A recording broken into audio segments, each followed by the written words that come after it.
Now, getting started here in the list of virtual machines we'll require, as you start going through preparing yourself for all the content that you're about to experience, it may be a good idea for you to just have those virtual machines ready so that you can begin installing and configuring the different components that we'll be working through.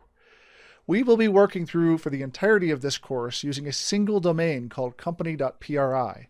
And inside that domain, we'll have two domain controllers, one being a traditional domain controller called DC, and the other being a read-only domain controller called RODC1. We'll actually build RODC1 when we get the Active Directory course. So for the first portion, for the first couple of courses, we'll be dealing exclusively with that single domain controller called DC.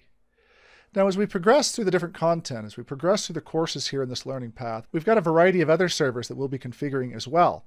We have two file servers, File 1 and File 2. That the main reason why we're having two of them is so that we can support the replication needs for the objective that we have on DFS, or the distributed file services. For the most part, we'll be spending most of our time here with that server File 1, but occasionally we'll light up that server File 2 to support some special needs. As we get into our course on remote access and later on NPS, we'll have a couple of other servers we'll be dealing with as well. The main one being Remote One, that being our server that supports remote access and later on direct access as well.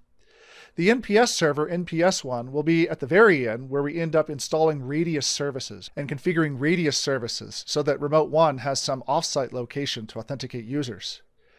It is on these 6 machines here where we'll be doing most of our work for the different demonstrations here in this learning path.